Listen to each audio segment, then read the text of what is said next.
Alléluia. Gloire à Dieu. Voilà, nous voulons vous saluer, cher peuple de Dieu. Vous avez dû constater que notre pasteur principal n'est pas au milieu de nous pour ce matin. Il a effectué un déplacement à l'extérieur du pays, mais pas loin, c'est en Afrique, au Bénin, pour prendre part, bien entendu, avec son épouse, à la cérémonie de mariage de l'un des fils, je pense, c'est ça, du pasteur adopté Émile. Parce qu'on connaissait le pasteur adopté qui fut président des Assemblées de Dieu du Bénin, qui est venu nous donner les cours, les enseignements sur le couple. Voilà.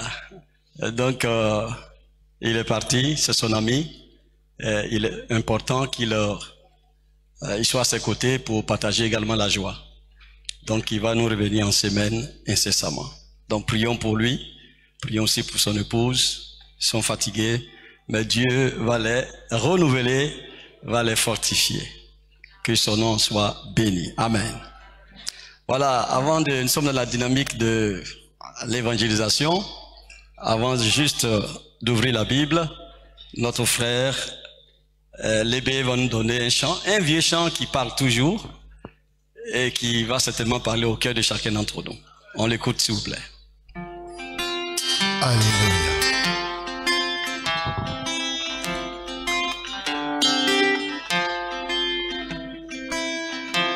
Seigneur, tu es pour moi plus que la cigarette. Au bout de mes lèvres, je tenais si souvent. Si tu es pour moi plus que cet ami avec qui je perdais tout mon temps dans les soirées en me disant que c'est là le vrai bonheur. Seigneur, tu es pour moi la plénitude. C'est pourquoi je te chante, je te chante, je te chante. Si ça vous dit, Seigneur, réagissez. Je te chante pour toi.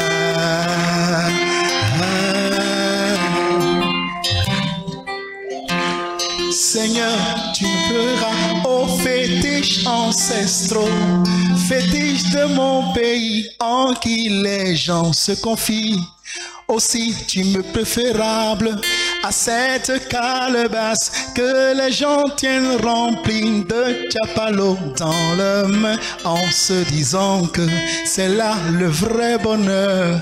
Seigneur, tu es pour moi la plénitude. C'est pourquoi je te chante, je te chante, je te chante, oh Seigneur, je te chante pour toi.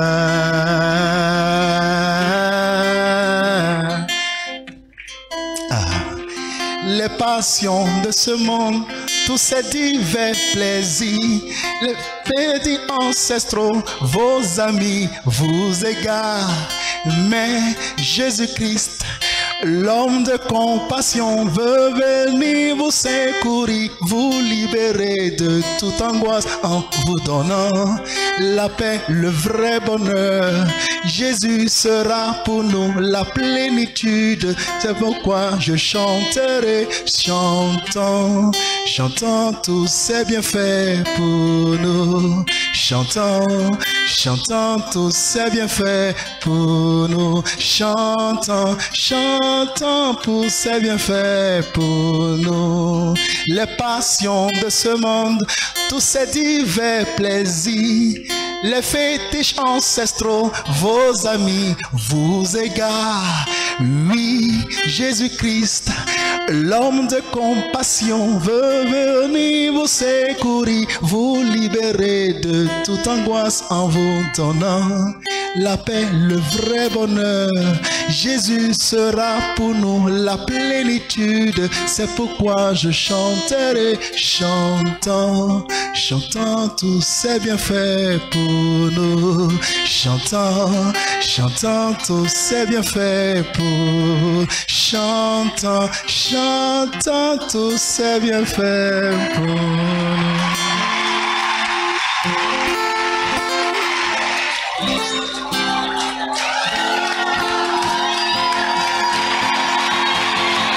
Alléluia. Merci Seigneur. Nous allons prier ensemble pour l'écoute de la parole du Seigneur. Ensemble, élevons la voix. Béni sois-tu, Seigneur notre Dieu, pour ta bonne parole. Merci, Seigneur, de nous encourager à rejoindre ceux qui ne te connaissent pas, à partager l'évangile, la bonne nouvelle. Nous te prions, notre Dieu, que cela soit ainsi le fardeau de chaque chrétien, de chaque personne née de nouveau, Seigneur. C'est là la mission de l'Église et qui constitue les personnes nées de nouveau. Nous prions, notre Dieu, que tu nous y encourages et que tu nous donnes les stratégies, Seigneur, pour gagner des âmes à toi, au nom de Jésus. Amen. Alléluia. Alors, on se rappelle vraiment ce vieux chant, mais d'actualité et très réel. Alors, nous vous invitons, chers peuple de Dieu, chers frères et sœurs, à prendre nos Bibles. Nous allons faire 3 lectures. À commencer, les 3 lectures seront dans l'Évangile selon Matthieu.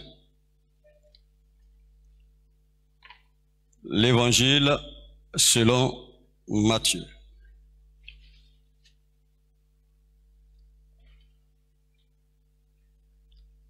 Au chapitre 28, d'abord, le verset 19. Matthieu 28, 19. C'est de ce verset, en association avec un des actes des apôtres,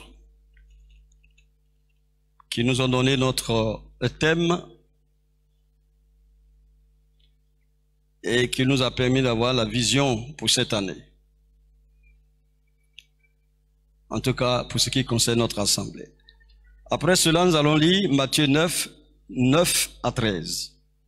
Pour ceux qui notent, vous pouvez les noter. Matthieu 9, 9 à 13. Et enfin, Matthieu 5, 46 à 48. Matthieu 5, 46 à 48. Matthieu 28, 19, Matthieu 9, 9 à 13, Matthieu 5, 46 à 48. Je fais la lecture de Matthieu 28, verset 19. Allez, faites de toutes les nations des disciples, les baptisant au nom du Père, du Fils et du Saint-Esprit. Nous allons aller jusqu'à 20 et enseignez-leur à observer tout ce que je vous ai prescrit. Et voici, je suis avec vous tous les jours, jusqu'à la fin du monde. Matthieu 9, 9. Donc, on revient en arrière.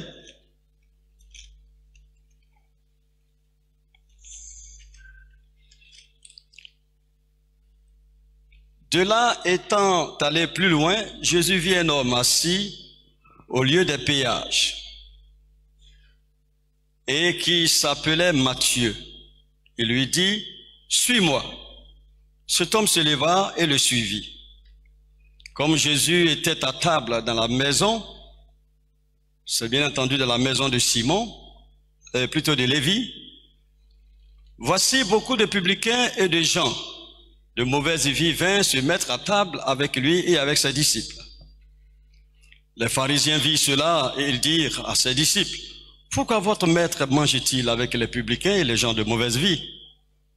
Ce que Jésus ayant entendu, il dit, ce ne sont pas ceux qui se portent bien, qui ont besoin de médecins, mais les malades. Allez, et apprenez ce que signifie, je prends plaisir à la miséricorde et non au sacrifice, car je ne suis pas venu appeler des justes, mais des pécheurs. Matthieu 5, on va encore en arrière. Matthieu 5, 46 à 48. Si vous aimez ceux qui vous aiment, quelle récompense méritez-vous? Les publicains aussi n'agissent-ils pas de même? Et si vous saluez seulement vos frères, que faites-vous d'extraordinaire? Les païens aussi n'agissent-ils pas de même? Soyez donc parfaits, comme votre Père céleste est parfait. Amen. Chers frères et sœurs, Auguste Assemblée, à travers cette lecture, je voudrais qu'ensemble nous réfléchissions sur ce titre. Les relations intentionnelles. Les relations intentionnelles, une stratégie d'évangélisation efficace. Les relations intentionnelles, une stratégie d'évangélisation efficace. Cela signifie qu'il y a plusieurs stratégies d'évangélisation. Mais ici, il s'agit d'une évangélisation individuelle, pas une évangélisation de l'Église en tant que masse. Mais la responsabilité de chaque chrétien, de chaque personne née de nouveau, tel que nous l'avons lu dans Matthieu 28, 19, allez, c'est l'Église dans son ensemble, mais c'est chaque chrétien en particulier. Le rôle, comme le savons, le rôle et la mission de l'Église est de sauver les âmes perdues. Et ensuite, après les avoir sauvées, de les former en profondeur, c'est-à-dire au niveau de leur esprit, leur communion avec Dieu, par l'enseignement. C'est pourquoi il a dit, et enseigne-leur ce que je vous ai prescrit. Pour que ces âmes à leur tour sauvent d'autres âmes, en vue de multiplier les membres de l'Église. Comme quoi Dieu est pour la croissance. Il est pour la croissance numérique, la multiplication des membres.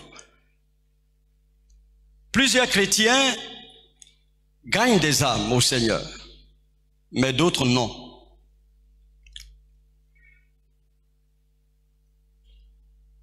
Ces derniers trouvent même difficile et pensent que cela n'est qu'une question de ministère. C'est-à-dire, ils disent que, bon, il y a certains qui ont le ministère d'évangéliste. Moi, je ne suis pas évangéliste. Moi, je suis pasteur. Ou bien j'ai le don de berger. Ce n'est pas de cela qu'il s'agit. Parce que, en raisonnant de cette façon, s'il faut encadrer les gens, je pense bien que les gens doivent être d'abord sauvés avant d'être encadrés. Donc dans la pensée du Seigneur, il faut que chacun aille chercher et ensuite exercer son ministère sur lui. C'est de ça qu'il s'agit. On va chercher dans le monde, on le fait venir, ceux qui veulent prier pour la délivrance commencent à délivrer, ceux qui vont l'aider à l'enseignement commencent à l'enseigner, mais s'il n'est pas venu, comment tous ces autres ministères pourront-ils se manifester? Voyez pourquoi? On se trompe souvent. On se trompe souvent. Mais qui va amener pour que toi tu fasses délivrance sur lui? Qui va aller chercher pour venir et puis tu as fait délivrance sur lui? C'est un appel à tous. Allez, ça s'adresse donc à tous. Cependant, la difficulté se pose très souvent au niveau de l'approche que certains chrétiens utilisent, l'approche individuelle, la stratégie d'évangélisation individuelle des membres de l'Église. Il y a souvent quelques difficultés à ce niveau. Parce qu'il y a un manque au niveau des relations intentionnelles avec ceux qui sont perdus et que nous devons gagner au Seigneur. Nous allons tout à l'heure expliquer tout cela. C'est pourquoi nous allons voir qu'est-ce que le Seigneur est en train de nous dire par faire des nations des disciples. Ensuite, nous allons voir qu'est-ce que nous appelons par relation intentionnelle. Nous allons parler donc à partir de les relations intentionnelles de la stratégie d'évangélisation individuelle, cette sorte de moyen que chacun peut utiliser pour être efficace à son niveau personnel. Et ensuite, nous verrons les résultats et une conclusion qui va nous amener à la prière. faire des nations des disciples. La notion que le mot nation véhicule ici, tel qu'écrit dans la Bible, est différent des nations au plan politique. De la nation de la Côte d'Ivoire, la nation du Bénin, c'est pas de ça qu'il s'agit ici. Mais le mot qui a été utilisé parle plutôt de peuple, d'ethnie, de tribus, de castes. Ce sont en fait des personnes. Par extension, il s'agit donc des personnes vivant dans un même territoire, avec les mêmes cultures, la même éducation, ou avec également les mêmes intérêts. On peut par exemple parler de la tribu de tous ceux qui sont par exemple à Beaunois, les Abourés. On parlait les évangélisés. C'est de ça qu'il s'agit. Ils sont sur un territoire, ils ont les mêmes intérêts, et presque même, la même mentalité, les mêmes habitudes culturelles, etc. C'est de ça qu'il s'agit, les nations. C'est des peuples, c'est des personnes. Il y a une différence entre ethnie et langue. L'ethnie, c'est toi. La langue, c'est ce que l'ethnie parle. Mais souvent, nous confondons.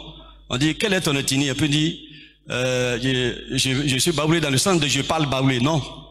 C'est toi-même qui es ethnie là. Mais c'est la langue baoulé également que tu parles. Donc, il est important de faire juste ces précisions. Alors, vu dans ce sens, le Seigneur nous demande tous, d'abord, pas d'aller très loin pour gagner des âmes.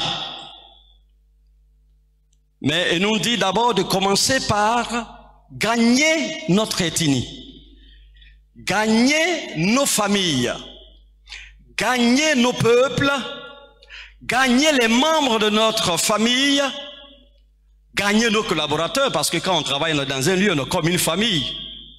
C'est comme une corporation bien instituée qui est totalement à part par rapport aux autres corporations.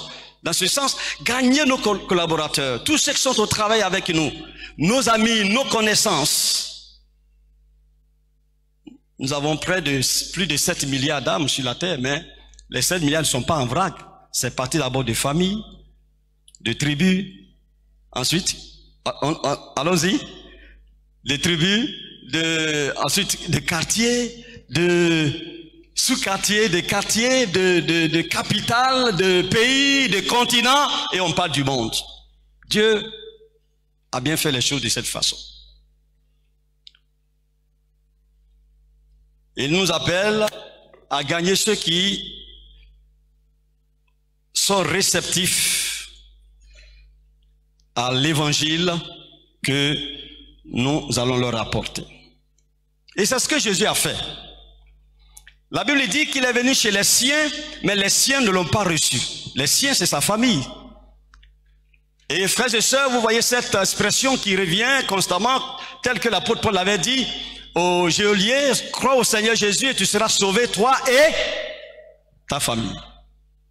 Qui d'entre nous ici a commencé par sa famille? Est-ce qu'il y a au moins quelqu'un dans ta famille qui est converti? Mais quand on est converti, même quand Jésus finit de guérir quelqu'un qui veut le suivre, il dit, va d'abord dans ta famille. Amen. Va commencer à leur parler de ça d'abord. C'est pourquoi il a dit de commencer d'abord par Jérusalem, et au fur et à mesure, on va jusqu'aux extrémités de la terre. Tu as sauté les choses. Et c'est pas comme ça la volonté de Dieu.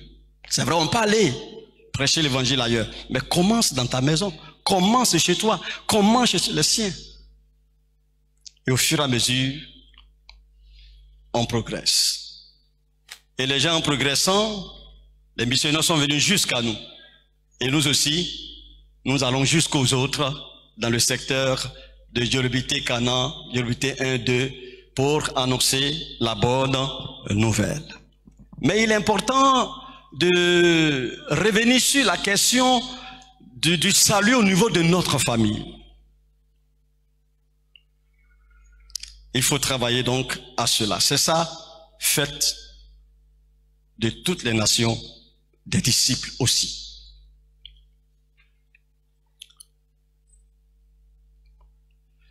Les relations intentionnelles. Les relations intentionnelles ici sont des liens qu'un chrétien noue en tant que chrétien avec des âmes perdues dans le but soit de leur partager la bonne nouvelle, soit de les inviter simplement, si tu as des difficultés de parler, à l'église pour que l'évangile soit prêché afin que ces âmes soient simplement touchées. Des relations intentionnelles. Cette relation est faite dans le but d'attirer les âmes perdues vers nous. Et on le voit dans la manière dont Jésus s'est comporté. Jésus a vécu en Palestine, dans sa société, comme un homme normal, rempli du Saint-Esprit. Il n'était pas en dehors de sa société. Et il avait toujours cette stratégie de nouer des relations intentionnelles. Quand on dit intentionnel, ça veut dire que c'est dans un but bien précis. Dans un but bien précis. On veut atteindre le cœur de son cousin, de sa cousine, d'un ami, d'un collègue. Relation intentionnelle. Il y a un but à atteindre derrière cela. Dans Matthieu 9, 9 à 13 que nous avons lu, Jésus va louer des relations intentionnelles. Après avoir appelé Lévi pour dire « Suis-moi », il a fait de lui d'abord son ami.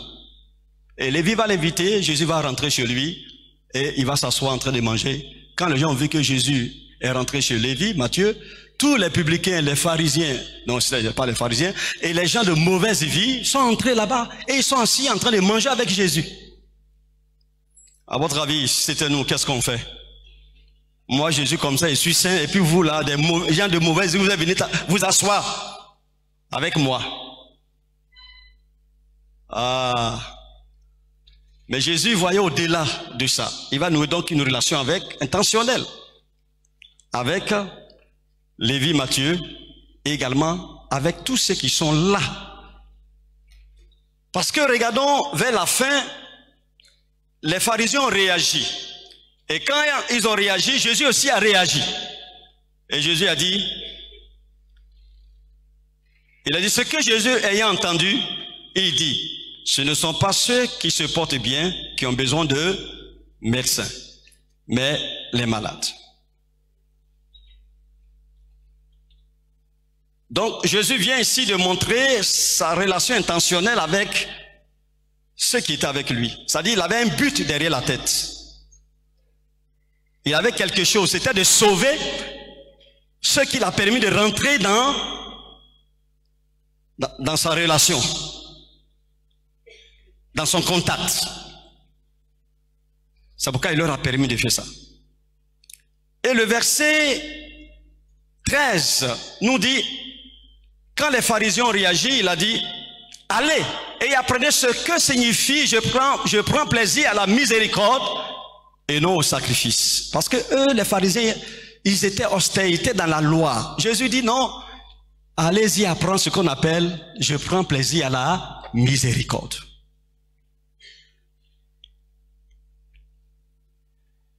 Or, qui parle de miséricorde, parle d'attention qu'on voue à une personne. Parle de considération. La considération de la dignité humaine. Même si la personne est pécheresse, elle est grande pécheresse. C'est quand même un être humain créé à l'image de Dieu. C'est de ça que Jésus est en train de parler ici. Allez-y, vous allez apprendre ça. Ah, donc s'ils sont les gens de mauvaise vie, ils sont avec moi, de les chasser. Comment je vais faire pour les amener à la conversion? Comment je vais faire? Et il ajoute,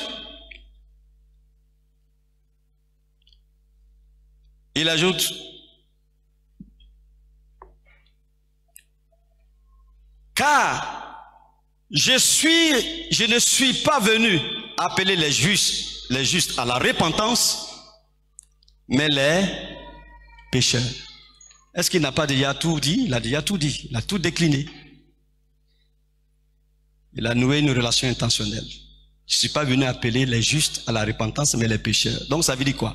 Au moment où vous me voyez assis avec les gens de mauvaise idée dont vous parlez là, j'ai quelque chose derrière la tête.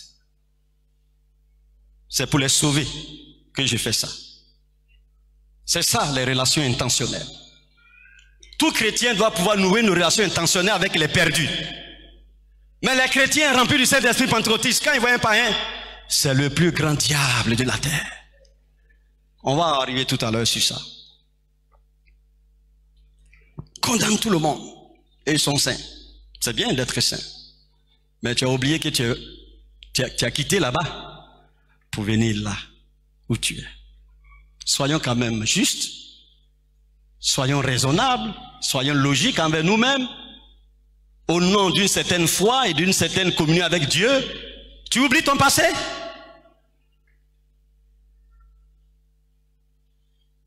Jésus n'a jamais agi comme ça et pourtant c'est lui notre modèle. Alléluia. C'est lui notre modèle.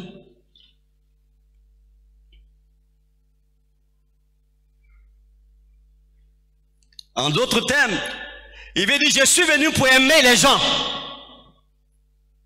pour manifester mon amour, ma miséricorde, ma compassion aux pécheurs et aux gens de mauvaise vie pour qu'ils se détournent de leurs péchés et obtiennent la vie. Et c'est pour ça que je suis venu. Jésus avait un but et une vision à atteindre.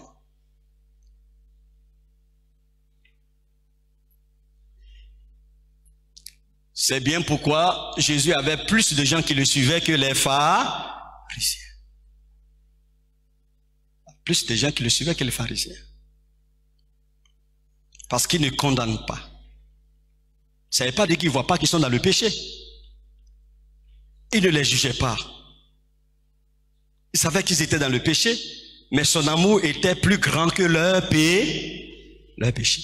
C'est ça la miséricorde. Allez-y et apprenez ce qu'on appelle je prends plaisir à la miséricorde et non aux œuvres de la loi. Il y a des chrétiens qui sont ici, tout est loi dans leur tête. Il n'y a même pas un peu d'amour, de miséricorde, même pour les inconvertis. Pour son voisin, pour sa voisine. Et puis il dit, je suis chrétien, je m'avais évangélisé. Tu n'auras aucune âme. Parce que ta stratégie est très mauvaise.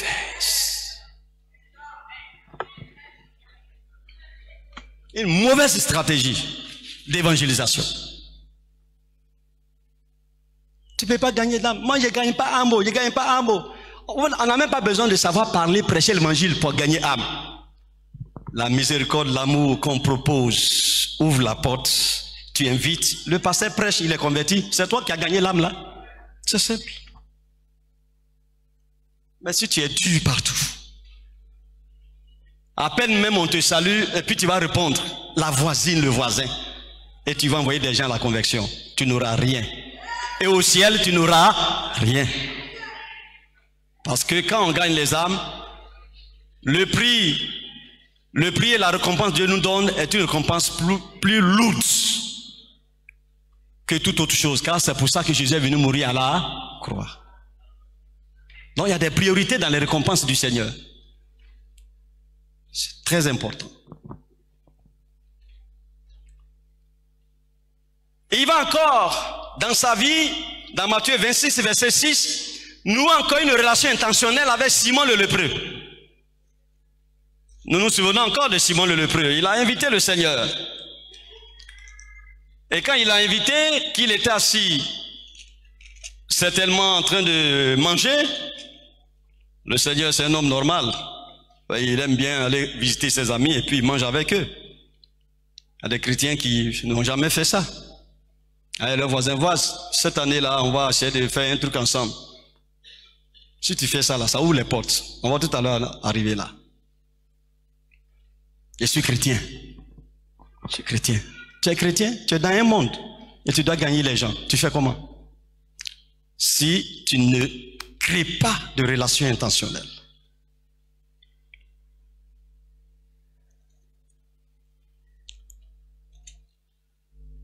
Comme Jésus était à Béthanie, dans la maison de Simon le lépreux, une femme s'approcha de lui tenant un vase d'albâtre qui renfermait un parfum de grand prix. Et pendant qu'il était à table, elle répandit le parfum sur sa tête. C'est le verset 6 qui nous intéresse. Jésus était à Béthanie, dans la maison de qui? Simon le lépreux. Ah, Jésus il rend beaucoup visite. Il a des amis partout, hein. Et quand tu as des amis partout, tu n'es pas serré. Amen. Partout même tu peux manger. S'il y a quelque chose, oh, vois, mon ami, viens. Ah, tu as un tel problème, viens.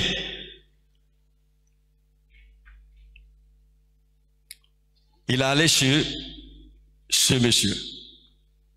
Mais c'est là qu'une femme est venue faire une action. Et puis ce même Simon là-bas commencé à avoir des idées bizarres.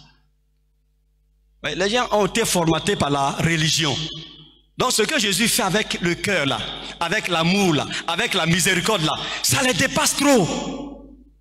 Ah! Une femme va venir prostituer, va venir pleurer sur tes pieds jusqu'à prendre ses cheveux pour essuyer, et puis tu es là. Si c'est moi qui suis là-bas, prostitué là.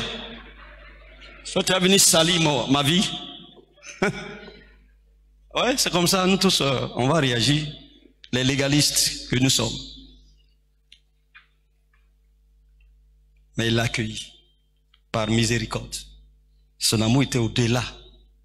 Et tout ce que le monsieur est en train de dire, Jésus a tout entendu. Il dit, mais c'est pas comme ça que tu dois te comporter, je paraphrase.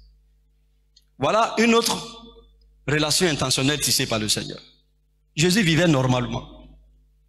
Il y a des chrétiens ici qui ne vivent pas normalement. Ils sont dans le monde où ils sont sortis. Tu montes. Ils sont sortis.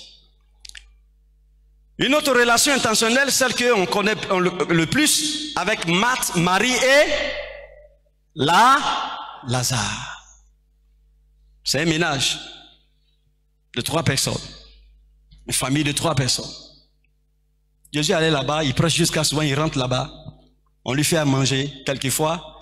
Et puis là, quand il est assis en train de prêcher, Marie aime l'écouter alors que Marthe, la grande sœur, est toujours dans la cuisine. Mais en tout cas, c'était ses amis. Et même l'ami le plus proche dans cette famille était Lazare, qui après était décédé. Et Jésus l'a ressuscité avant qu'il ne meure à nouveau. Parce qu'on ne l'a plus vu là, il est parti au ciel certainement. Voici notre relation. Enfin, d'autres relations intentionnelles tissées par le Seigneur avec un pharisien dans Luc chapitre 7, versets 36 à 39. Regardons ce que Jésus va faire. Et il allait jusqu'à chez les pharisiens. Et il a noué amitié avec un pharisien. Verset 36, chapitre 7 de Luc. Un pharisien pria Jésus de manger avec lui. Il pria qui? Jésus de manger. Si c'est nous là, un païen comme ça, toi tu es venu m'inviter à rentrer dans ta maison remplie de démons. C'est pas comme ça nous on raisonne. Est-ce que tu as quelque chose comme un but dans ta tête? Un chrétien doit toujours marcher avec un objectif. Et notre objectif principal de sauver les âmes, c'est qu'il y a toujours quelque chose derrière notre tête. Où on va. Tout ce qui est décor là, on tient compte. Mais on a quelque chose derrière la tête, c'est pour sauver la personne qui est là. Faut pas regarder juste, non, voilà, il est ceci, il est cela, et puis on juge, on finit de juger, on condamne, puis c'est fini. Attention, ce que nous sommes en train de dire ici, ça ne veut pas dire qu'il faut ouvrir les portes pour dire que le pasteur vous ne pouvez pas prêcher. Et il a dit qu'on n'a qu'à avoir les amis païens. Oui, il faut avoir des amis païens inconvertis. Mais écoutez bien, j'ai dit relation intentionnelle. Je n'ai pas dit fusion de vie. Je n'ai pas dit va fondre ta vie dans sa vie. C'est pas ce que j'ai dit. Tu es chrétienne, tu es chrétien, tu es né de nouveau, tu marches dans la sainteté, mais tu poursuis un but. Là, rien ne te conduit, ne te guide. Il n'y a qu'un seul but qui te guide et tu peux savoir faire la différence entre ce qui est du monde, ce qui est péché, etc., et ce qui n'est pas péché. D'ailleurs, c'est pour que tu puisses mieux approcher facilement celui qui est perdu et qui est loin du Seigneur. Donc, c'est important à retenir. Parce qu'il y a des gens qui prennent des raccourcis. Comme eux-mêmes, ils sont prêts à faire ça. Il a dit, le pasteur, vous ne pouvez pas prêcher ça. C'était bon, il y avait plein d'onctions dedans. Plein d'onctions. Ah, ça que mon ami qui est laissé là, Joe. Il faut qu'on renoue, hein, parce qu'il a dit même le mot renouer, nouer. Des relations. Il faut comprendre français que je parle là. C'est français que je parle. Relation intentionnelle. Ça veut dire qu'il y a un but que je poursuis pour la conversion de ce monsieur et de cette dame. Tout en prenant les dispositions normales du bon témoignage. Oh, tu ne peux pas aller toi seul si tu es marié chez une voisine quelque part là-bas pour lui, pour dire que je suis en train de... Donc, tu vas avec ta femme et puis vous voyez ensemble avec son mari. C'est comme ça que ça se passe. En tenant compte de toutes les autres choses que nous connaissons, mais l'ouverture, intention...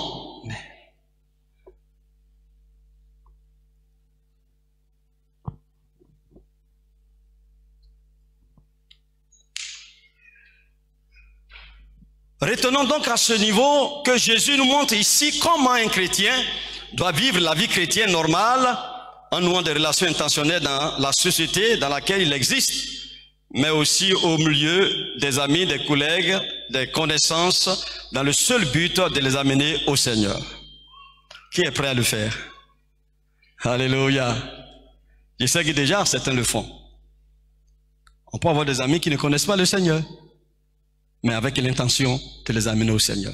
Ce n'est pas leur vie qui doit t'entraîner de l'autre côté, mais c'est toi, ta vie, qui doit les amener. C'est pourquoi on parle de relations intentionnelles, d'amitié intentionnelle, avec tout ce qui comporte, cela comporte comme disposition à prendre pour l'éthique et la conduite normale d'un chrétien, le comportement normal d'un chrétien. Que Dieu nous bénisse. Jésus discernait aussi les besoins sociaux de ses amis et de ses connaissances. Il discernait cela. Jean chapitre 6, verset 5 à 6, les gens étaient venus nombreux. Quand lui il bouge, il y a toute une grande foule. Et il va poser la question à ses disciples, qu'est-ce qu'on peut avoir pour que ces gens aient à manger? Regardez le mot qui a été utilisé, ces gens. C'est un peu comme s'il ne les connaît pas trop, c'est la foule. Il s'adressait à ses disciples. Ils étaient nombreux. Il a pensé, il a discerné le besoin social en matière de nourriture de ces gens.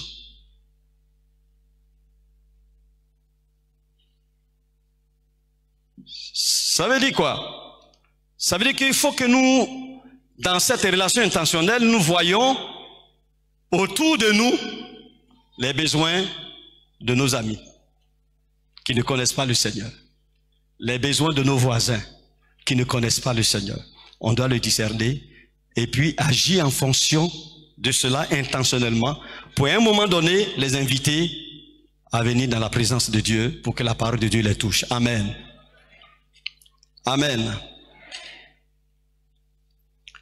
Paul dit, je vous ai écrit dans la lettre de ne pas avoir de relation avec les impudiques.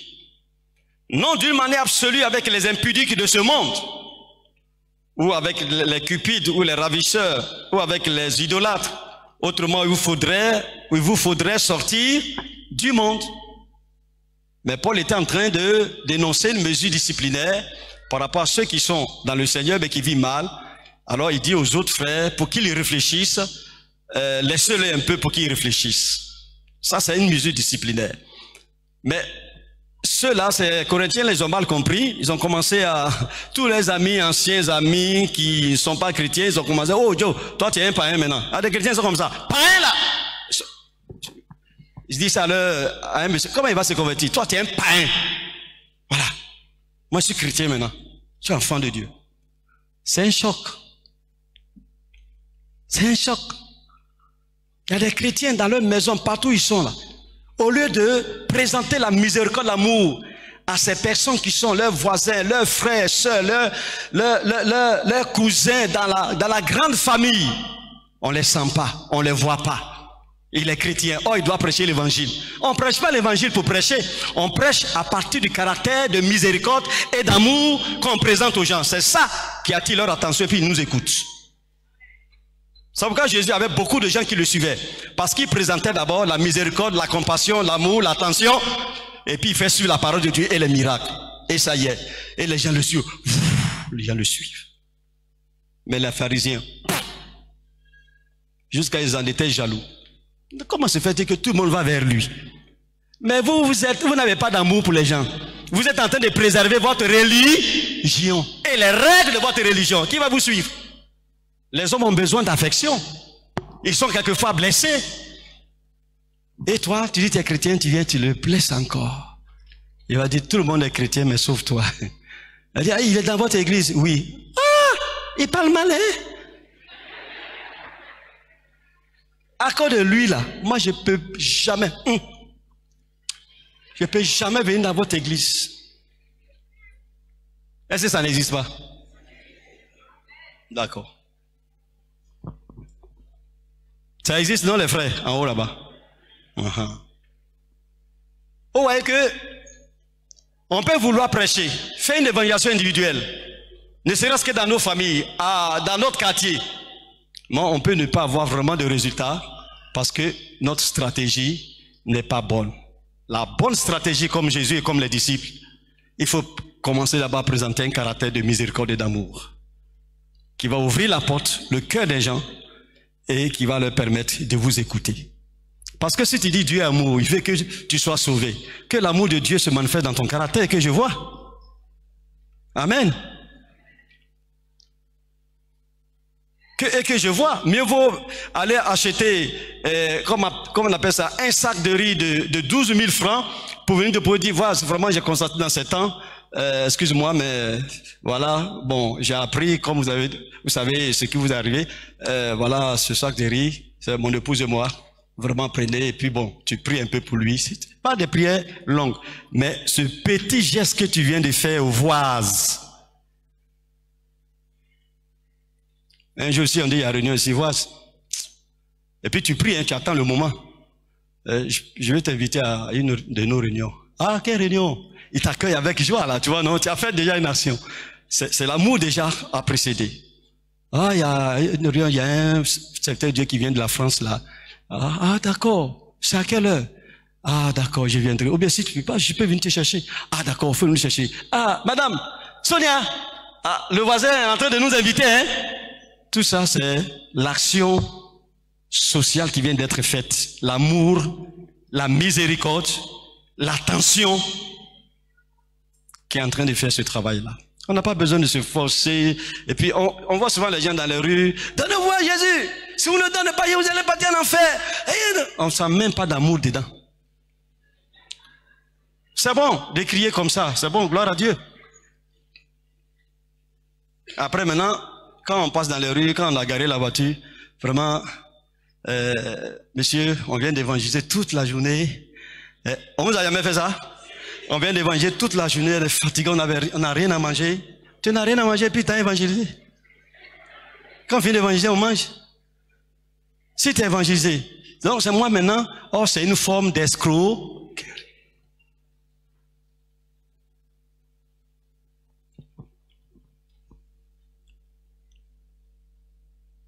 Voyons la stratégie pour partager la bonne nouvelle. Une stratégie est un ensemble de moyens mis en place pour atteindre un but et pour réaliser une idée ou bien une vision. À partir de ce que nous avons vu dans le comportement de Jésus et des apôtres, la stratégie serait la façon dont nous allons utiliser les principes de Jésus et même des apôtres pour provoquer la conversion des âmes perdues. Et même provoquer la croissance numérique dans l'Église. On va donc récapituler pour dire, premièrement, il faut avoir l'amour, la miséricorde, la compassion. et manifestez cela à tous les grands pécheurs et aux gens de mauvaise vie que vous allez rencontrer, que ce soit dans votre famille, que ce soit partout. Premier principe. Avoir de l'amour, de la miséricorde, de la compassion pour tous les pécheurs. J'ai mis exprès grands pécheurs. Il n'y a pas de grands pécheurs. Mais vous comprenez ce que je suis en train de dire. Ce que toi tu considères que c'est grands péchés-là. Oui. Mais la personne, tu dois manifester de l'amour et de la compassion. Il arrive souvent que quand nous tous on était jeunes, on était dans la fougue, quand on s'est converti, on voulait prêcher la parole de Dieu. Tu prêches le gars lui-même il te provoque. Puis il te pose une question bizarre. Et puis toi-même qui prêches là, tu es fâché. Il dit, mais toi tu dis tu as Dieu et puis regarde ce que tu fais, tu es fâché déjà. Il peut te dire, Jésus lui-même, il est en bas de moi ici. Attends-moi, ma main, mon pied est sur lui. Oh, pour un nouveau converti, mon Jésus là, ton pied est sur lui. Ah! Ouh, ça, on risque de se battre. Mais on luttait pour Jésus pour rien. Parce que Jésus se défend lui-même. Ça, c'est une immaturité. Mais il y a des gens qui sont encore dans cette immaturité-là. Ils n'ont pas encore grandi dans l'annonce de l'évangile.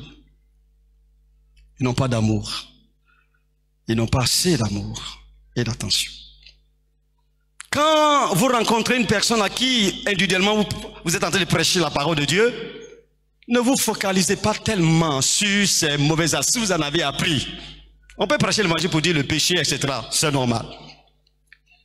Mais il faut voir d'abord le fait que ce soit un homme qui se trouve dans les liens de la mort et du péché. C'est comme ça que Jésus voit. Et la miséricorde va venir dans ton cœur et tu auras les mots par le Saint-Esprit de l'amener au Seigneur. C'est comme ça que ça se passe. Mais pas que tu es dans une position, lui il est dans une autre position, il n'a pas connu le Seigneur et puis tu le martèles. Ah. Évangélisation individuelle. Je ne parle pas de quand on prêche magistralement sur la chair, non. Évangélisation, partage individuel. Ensuite, il est bon de retenir que Jean 3,16 nous dit, car Dieu a tant aimé le monde, on va le réciter. Ça c'est le verset phare.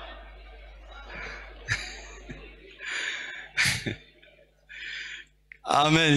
En tout cas, chacun restait pour lui, c'est bien.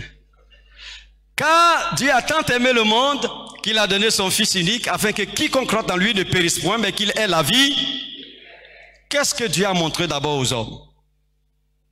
Il est venu dans ce monde avec quoi? Jésus est venu avec quoi? L'amour. Dans l'amour se trouve la miséricorde, la grâce, la compassion, l'attention, la dignité, tout ce qui est bon, qui aide l'homme à être à l'aise, à être bien devant Dieu, tel que Dieu l'a créé. Et ensuite, par cet amour, il est venu vers le monde. Le monde, c'est qui? C'est tous les pécheurs de la terre réunis.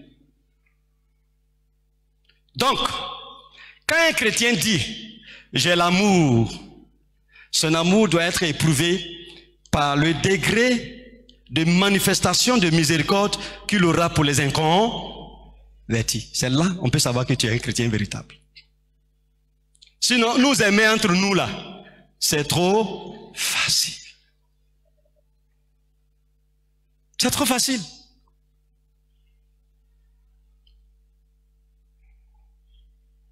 C'est trop facile. Romains 5, 7 à 8 nous le dit. À peine mourrait-on pour un juste. Quelqu'un peut-être mourrait-il pour un homme de bien. Mais Dieu prouve son amour avec nous en ce que lorsque nous étions encore pécheurs, Christ est mort. Donc vous voyez, le péché est là. Christ manifeste son amour envers le pécheur. Donc l'amour, la miséricorde en première position et les pécheurs sont là en deuxième position pour les relever. C'est ça qu'on appelle l'amour divin. Mais l'amour dans lequel on est habitué ensemble là, c'est bon. Mais tu n'es pas encore à un certain niveau d'amour en tant que chrétien. L'amour du Christ, ce n'est pas encore à son niveau que le Seigneur souhaite et que le Seigneur veut. C'est pourquoi il y a tellement d'abus spirituels. dans la foi chrétienne. Un abus spirituel, c'est le fait qu'un chrétien utilise son identité de chrétien ou son autorité spirituelle pour condamner les non-chrétiens et même quelquefois détruire la vie et la communion même d'autres chrétiens. C'est ça qu'on appelle l'abus spirituel.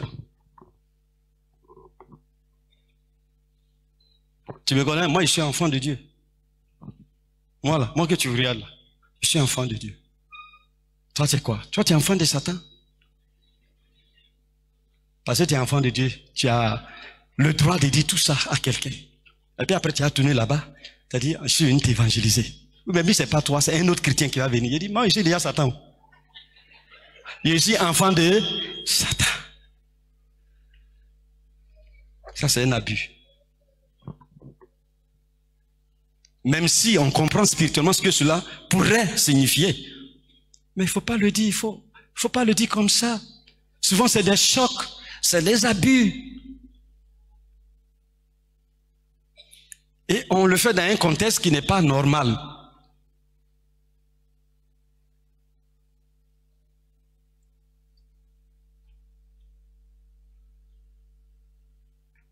Beaucoup de chrétiens pentecôtistes, même certainement qui sont là ce matin, quand ils voient quelqu'un qui, même de la famille, n'est pas converti, même peut-être qu'il a prêché jusqu'à... Le gars, quand tu prêches à ça, maintenant, il boit fort.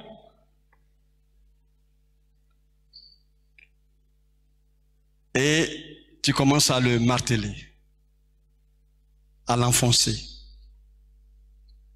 à le mépriser. Les chrétiens, là, pentecôtistes, ils aiment mépriser les gens au nom de leur identité spirituelle, de leur autorité. Vous n'avez jamais vu ça? Ils aiment trop mépriser les inconvertis. Oh, notre mission, c'est de les avoir au Seigneur. On les méprise à tout le moment, parce que sous prétexte que nous, on a gagné déjà le ciel. C'est fini. Donc, c'est un orgueil spirituel. Que cela soit vaincu et tombe au nom de Jésus-Christ de Nazareth. Pour que nous puissions gagner les gens dans nos maisons, gagner nos voisins, gagner partout où nous sommes. Il faut considérer les gens, même si c'est un inconverti.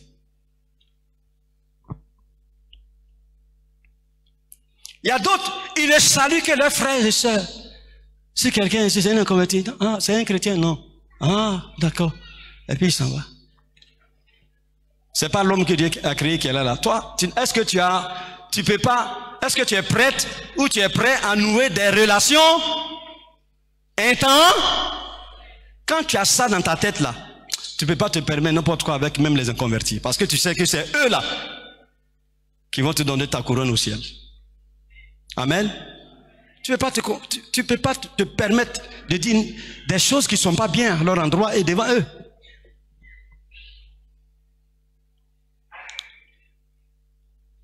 Moi, je ne salue pas les pécheurs. C'est les pharisiens, ça. Et les gens de mauvaise vie. Il y a d'autres chrétiens qui n'aiment que leurs frères et sœurs en Christ. Sous prétexte que le frère et sœur qu'on aime le Seigneur. C'est bien. Mais on appelle ça communion fraternelle. Mais la Bible dit, tu aimeras le Seigneur ton Dieu de tout ton cœur, de toute ton âme, etc. jusqu'à, tu aimeras ton prochain comme... Dans le prochain, là, il y a la communion fraternelle et puis il y a l'amour aussi pour les inconvertis. Il y a les deux. Non, on prend un côté, on est ensemble. Eh, ma soeur, mon frère. Ah. Même là, encore même, on a des problèmes. Hein. Souvent, c'est hypocrite même là.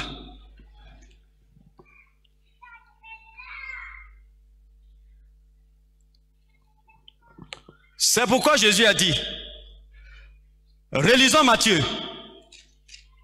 On va vers la fin. Relisons Matthieu, chapitre 5, verset 46. Si vous aimez ceux qui vous aiment, quelle récompense méritez-vous? Il s'adresse à qui? À ses disciples. Donc on pourrait dire qu'il s'adresse aux chrétiens aujourd'hui. Si vous aimez ceux qui vous aiment, quelle récompense méritez-vous? Les publicains et les gens de mauvaise vie n'agissent-ils pas de même? Oh, les publicains, c'était des gens qui travaillaient dans l'administration publique avec les Romains contre les Juifs. Donc, ils étaient mal vus par leurs frères juifs. En dehors de cela, il y a encore d'autres personnes qui ont une mauvaise vie selon les principes de la parole de Dieu, contre les principes de la parole de Dieu.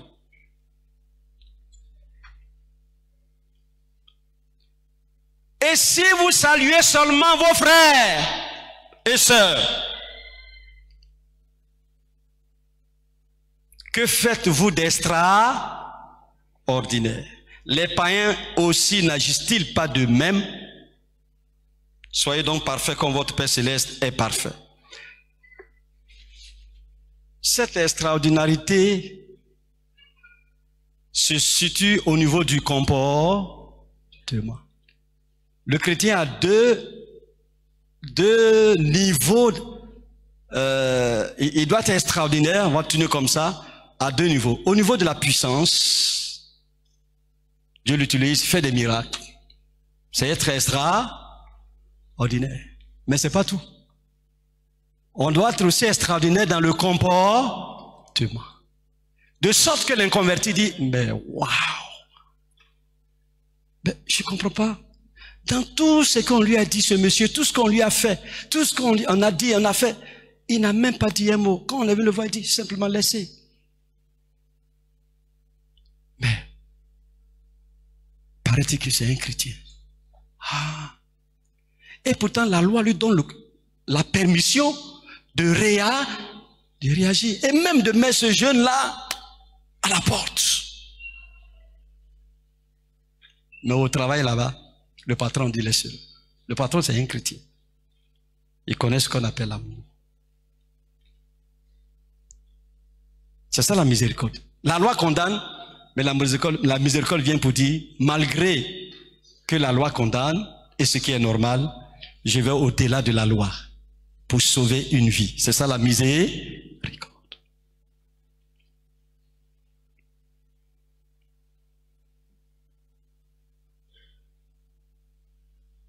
Si le matin tu salues seulement tes frères, c'est que tu es au niveau encore, tu t'es inscrit sur la liste des juifs et de tous les judaïques. Tu es encore religieux. Tu n'es pas encore chrétien. Ton amour n'est pas encore un amour chrétien.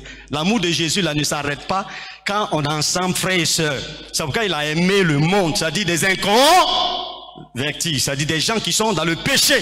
C'est ça l'amour divin. Mais si tu aimes tes frères parce que vous êtes ensemble, tu es encore au niveau des pharisiens, c'est-à-dire tu es encore au niveau des juifs. Si tu étais en Israël, tu devais t'arrêter là. Tu n'as pas encore connu le vrai amour. Le vrai amour dépasse les limites ordinaires entre frères et sœurs. C'est ça être extraordinaire. Est-ce que tu es extraordinaire? Dieu m'a fait la grâce. Quand je viens, vous voyez les amis, derrière ici là. Derrière. Donc souvent le matin, ça c'est là-bas qui vient, je garde ma voiture. Il dit, ah, bonjour les amis, ça va? Elle dit, pasteur, ah, ça va? Donc, au fur et à mesure que je fais cela, il y a un qui a dit, pasteur, je vais te voir. Ça vient un peu, non? Je vais te voir. Donc, on se donne rendez-vous. Dans ce temps, on va se voir. Mais je suis sûr qu'il y a des gens qui passent là-bas, ils les voient. C'est des païens là. Ils ne connaissent pas Jésus, ils sont perdus. Ah ouais. Passe là. Les gens sont aussi là, vous passez. Vous ne les saluez pas. Parce que ce n'est pas vos frères. Mais c'est grave. Quel est l'amour de ce Christ qui est dans votre cœur? Quel est l'amour de ce Christ? Et vous voulez les évangéliser? Vous voulez les amener à la conversion? Ce n'est pas encore l'amour de Dieu. Vous êtes encore au béaba. Vous êtes dans la religiosité. Vous êtes au niveau d'un juif normal. Vous n'êtes pas encore extraordinaire. Ce qui est extraordinaire va au-delà du principe normal, commun. Et ce qui est commun, c'est de s'aimer entre nous. Quand on se ressemble, on s'aime. Mais quand on va au-delà, on devient extraordinaire. Soyez extraordinaire dans notre comportement. C'est pas puissance seulement. C'est ta manière de faire. Pas amener quelqu'un à se convertir, dire, non, je vais aller dans son église. Tu n'as pas gagné déjà. Tu n'as même pas prêché qui dit, je vais aller dans ton église. Je vais conclure pour dire ceci. Qu'il n'y a que l'amour qui fait que les gens sentent la présence de Dieu, les inconvertis sentent la présence de Dieu dans leur cœur. Il n'y a que l'amour. La Bible dit, Dieu est quoi? Amour. Donc l'amour est Dieu aussi. Si tu agis avec amour dans le cœur d'un inconverti, tu es en train, sans le savoir, de placer Dieu dans son cœur. Il va commencer à penser, parce que c'est quelque chose d'extraordinaire que tu viens de lui proposer, de lui montrer. Ça le dépasse. Est-ce qu'il y a des frères et sœurs ici, ce matin, qui voudront, dans ces temps qui viennent, manifester l'amour du Christ de façon extraordinaire à des gens qui ne sont pas forcément leurs frères et sœurs, mais qui sont même des inconvertis? Levez vos doigts, je vais voir. Ceux qui ne veulent pas, baissez les doigts. Si vous ne voulez pas, baissez. Est-ce que vous voulez prendre l'engagement, pour vous qui n'avez jamais fait, pour dire dans ce mois, peut-être à partir de demain, même après l'évangélisation, je vais me manifester de façon, je vais être extraordinaire dans mon comportement à l'égard de quelqu'un. Je vais étonner la personne, je vais mettre Dieu dans son cœur par l'amour, parce que Dieu est amour. Est-ce qu'on peut trouver ce genre de personnes ici? Il y a un témoignage sont légion. J'ai dit, je vais m'arrêter là, mais je donne un seul témoignage. Je suis allé à l'école de ma fille, mon frère, pour la voir, et toutes les maîtresses de mes enfants, ou bien les professeurs, je les appelle mon professeur. Donc je suis allé là-bas, et puis je l'ai trouvée, elle se plaignait. Il dit, mais ma maîtresse, c'est quoi? Elle dit, papa, vous ne pouvez vraiment, ça va pas. Il dit, qu'est-ce qui ne va pas, ma maîtresse? Elle dit, elle m'a sorti l'ordonnance de ses lunettes. 180 000 francs. Elle dit, je ne peux même pas regarder l'autre. D'abord, les montures sont cassées. Il y a ici, là, il y a un qui est cassé. Et puis ici, là, c'est aussi cassé. Ça n'existe pas. Je dis, ah bon? Mais comment tu fais pour étudier? Elle habite jusqu'à Yopougon, elle vient enseigner au Rosier ici. Elle dit, donne-moi l'ordonnance. J'ai pris l'ordonnance. Je suis allé, j'ai fait venir des gens pour qu'elle puisse choisir sa monture. Elle a choisi sa monture, donne-moi. Je suis allé et Dieu m'a donné la force, la grâce. J'ai fait tout. Et moi-même, j'ai mis ça dans la voiture. Je suis venu lui donner. Mais elle tombait. Elle dit, je suis un homme, il faut te lever, pardon. On m'avait invité ici, à une action de grâce. Et nous sommes en de bons termes. Elle a Yopougon, on communique. Mais petit à petit, je suis sûr qu'elle va se donner au Seigneur. Amen.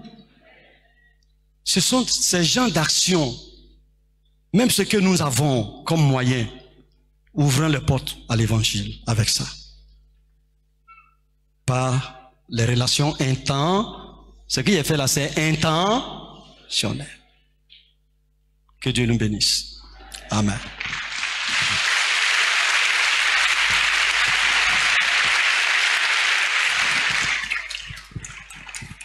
Prions ensemble, s'il vous plaît. Béni sois-tu, Seigneur notre Dieu et notre Père. Merci pour tout ce que tu as fait pour nous, pour la vie que tu nous as donnée. Oui, tu es le Seigneur des Seigneurs, tu es le Roi des Rois.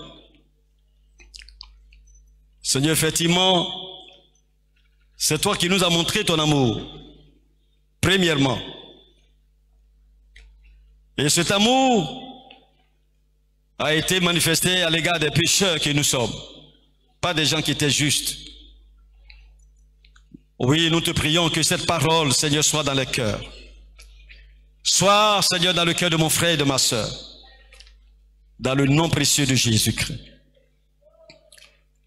Ah, Seigneur Dieu Tout-Puissant, ce matin, que mon frère, ma sœur, puisse réaliser ton amour dans son cœur, et que cet amour soit donné à ceux qui ne te connaissent pas, en nouant des relations intentionnelles, dans le nom précieux de Jésus. Nous allons nous tenir debout avec votre permission.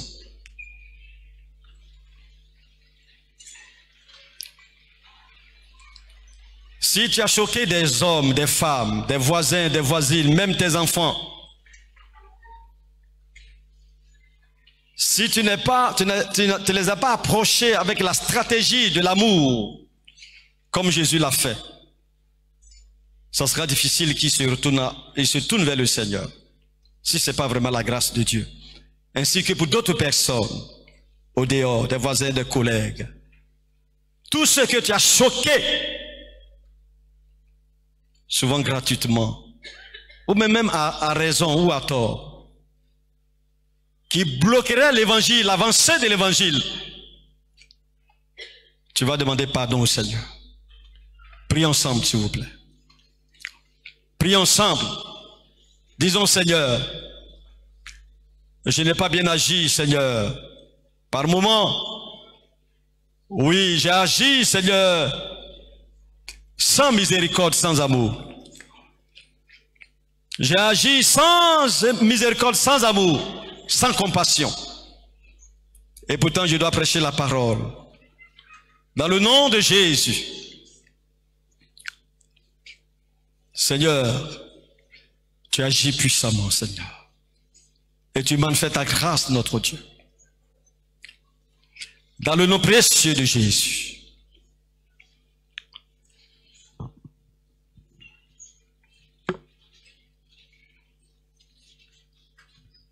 Dans le nom précieux de Jésus.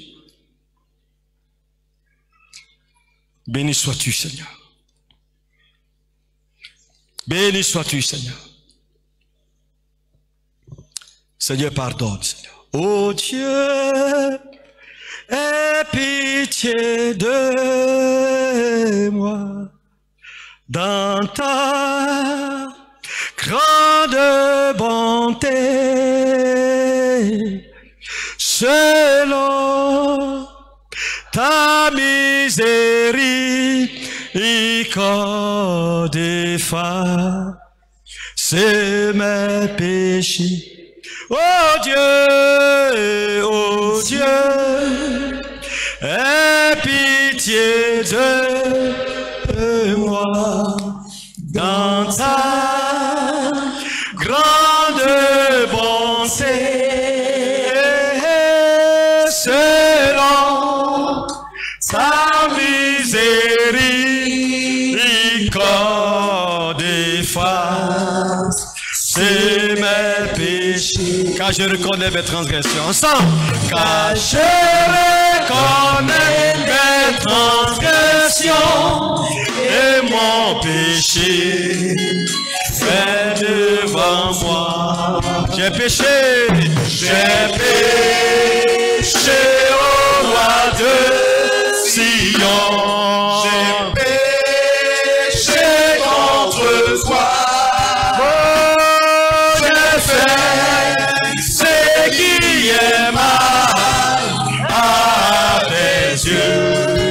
Pardonne-moi.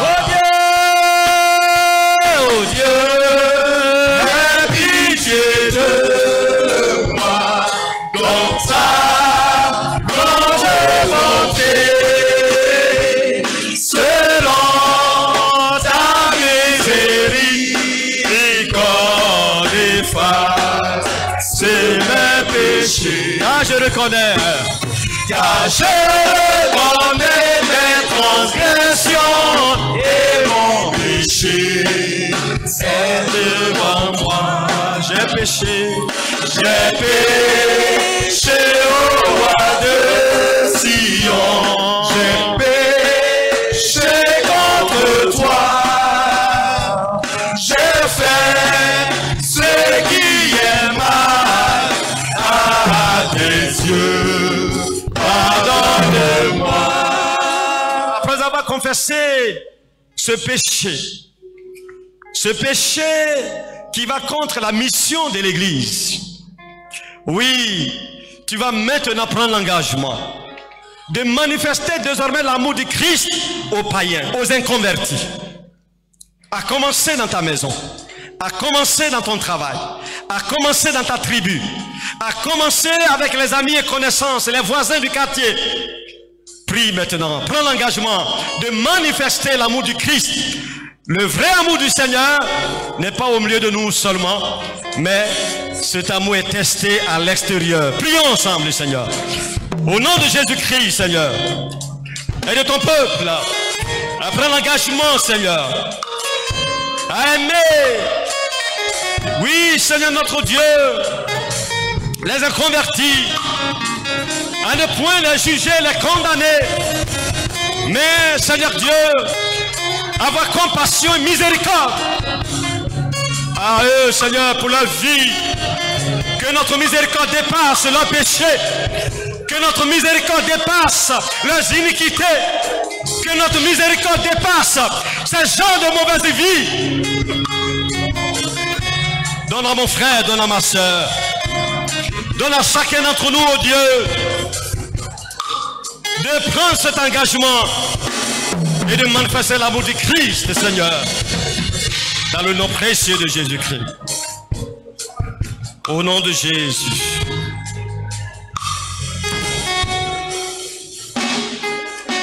Alors, maintenant, nous allons demander que le Seigneur nous aide par le Saint-Esprit, qu'il nous remplisse de l'amour du Christ, par le Saint-Esprit. Prie, dis, esprit d'amour, esprit de miséricorde, remplis mon cœur de miséricorde.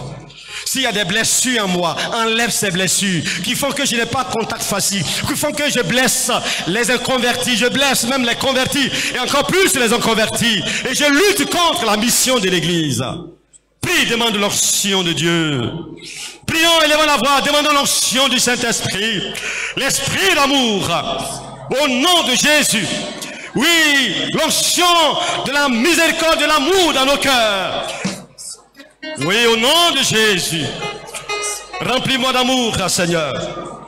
Remplis-moi de ton onction, Seigneur. L'onction de la miséricorde qui vient du Saint-Esprit. L'onction, oh Dieu, puis de ton amour. Oui, l'affection pour mes frères et sœurs, mais encore plus pour ceux qui ne te connaissent pas. Dans le nom précieux de Jésus-Christ, Seigneur. Dans le nom précieux de Jésus-Christ, Seigneur.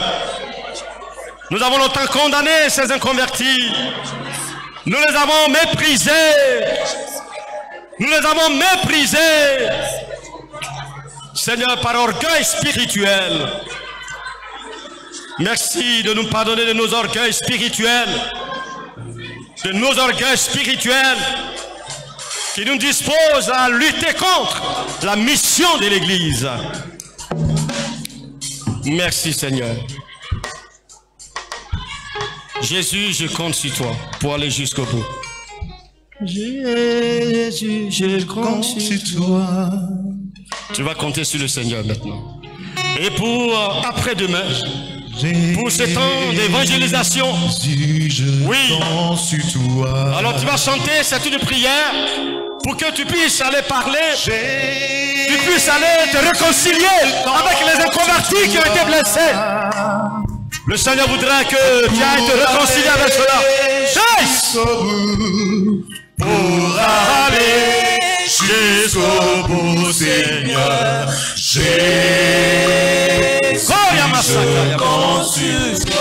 Jésus, je compte sur toi. Dis au Seigneur, je compte sur toi.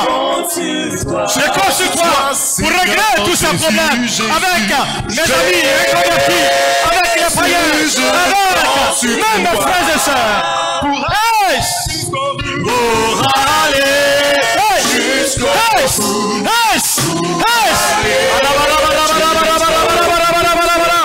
Alléluia. Merci Seigneur. Je compte sur pour aller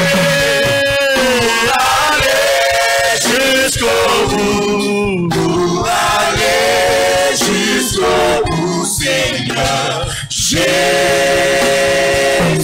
je compte sur toi. Oui, tu comptes sur le Seigneur pour aller jusqu'au bout. Je compte aussi sur le Seigneur. Chacun de nous compte sur lui. Merci Seigneur. Sois glorifié, sois béni. Merci pour ton amour dans nos cœurs par le Saint-Esprit. Merci de nous permettre de faire un pas de plus, Seigneur, dans ta grâce, dans ta miséricorde, à l'égard des inconvertis, surtout les inconvertis, les païens, Seigneur. Donne-nous d'être extraordinaires. Dans nos peuples du chandelier, et chacun en particulier d'être extraordinaire dans le caractère, dans le comportement, par l'amour, par la miséricorde à l'égard des inconvertis, pour qu'ils disent waouh, je n'ai jamais vu. Touché par ta présence et par l'amour. C'est alors que des gens se convertiront. C'est alors que l'église sera remplie. C'est alors qu'il y aura croissance numérique. C'est alors que l'évangélisation réussira. Que cette semaine, chacun, Seigneur, règle tous ses problèmes avec ses voisins.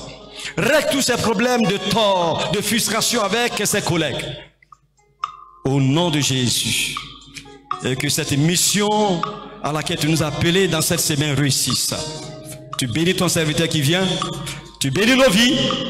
Tu bénis chacun d'entre nous disposés en ce moment précis pour manifester l'amour de Christ. Au nom de Jésus-Christ. Amen.